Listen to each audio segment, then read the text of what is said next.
ഉറങ്ങാൻ എല്ലാവർക്കും ഇഷ്ടമാണ്. എന്നാൽ ഒരു മാസം ഉറങ്ങാതിരിക്കുവാൻ നിങ്ങൾക്കാകുമോ? 1940 സോവിയറ്റ് റഷ്യയിൽ ഒരു സംഘം ശാസ്ത്രജ്ഞർ ഒരു മാസം ഉറങ്ങാതിരുന്നാൽ മനുഷ്യനിൽ എന്തു സംഭവിക്കും എന്ന് തിരിച്ചറിയാനായി ഒരു പരീക്ഷണം നടത്താൻ തീരുമാനിച്ചു.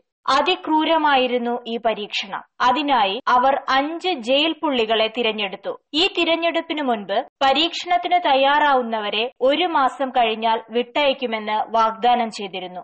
സ്വപ്നതുല്യമായ ഈ വാഗ്ദാനത്തിൽ മയങ്ങി നിരവധി പേർ പരീക്ഷണത്തിന് തയ്യാറായി മുന്നോട്ടു വന്നു. പക്ഷേ 5 പേരെ മാത്രമാണ് അവർ തിരഞ്ഞെടുത്തത്.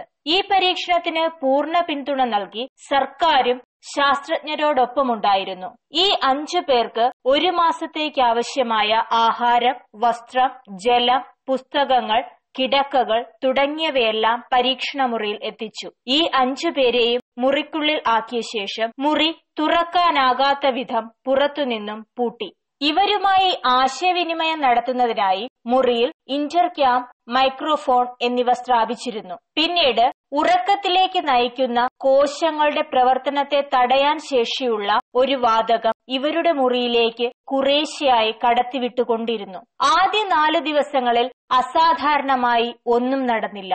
5-ാം ദിവസം അവരിലൊരാൾ സ്വബോധമില്ലാതെ ജീവിതത്തിലെ കാര്യങ്ങൾ പറയാൻ തുടങ്ങി. 6-ാം ദിവസമായപ്പോൾ ഈ പുലമ്പൽ മറ്റുള്ളവരിലും പ്രകടമായി. 10-ാം ദിവസം ഇവർ ആർത്തു വിളിക്കുന്ന ശബ്ദമാണ് കേൾക്കാൻ കഴിഞ്ഞത്. പിന്നീട് ബലമുള്ള എന്തൊക്കെയോ വസ്തുക്കൾ ഉപയോഗിച്ച് തട്ടുന്നതിന്റെയും തകർക്കുന്നതിന്റെയും ശബ്ദവും. അതിനടുത്ത ദിവസങ്ങളിൽ ഒരു പ്രത്യേകതര ശബ്ദം മാത്രം കേൾക്കാൻ തുടങ്ങി. ഭയം തോന്നിയ ചിലർ മുറി തുറന്നു നോക്കാമെന്ന് അഭിപ്രായം വച്ചെങ്കിലും മറ്റു പലരും ഇതിന് തയ്യാറായിരുന്നില്ല.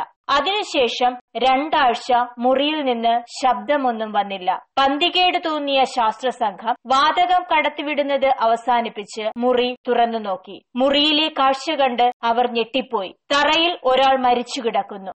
ജീവനുള്ള 4 പേരാകട്ടെ എല്ലും തോലുമായി തോളുകൾ ഉയർന്ന് പേടിപ്പെടുത്തുന്ന രൂപത്തിലും. ശാസ്ത്രജ്ഞരെ കണ്ട് മറ്റു 4 പേരും അക്രമാസക്തരായി. ഇവരെ സാധാരണ ജീവിതത്തിലേക്ക് തിരിച്ചു കൊണ്ടുവരാൻ കഴിയില്ല എന്ന് മനസ്സിലാക്കിയ അധികൃതർ പിന്നീട് ഇവരെ വെടിവെച്ചു കൊന്നു. ഇങ്ങനെ ആ ക്രൂരമായ പരീക്ഷണം അവിടെ അവസാനിച്ചു.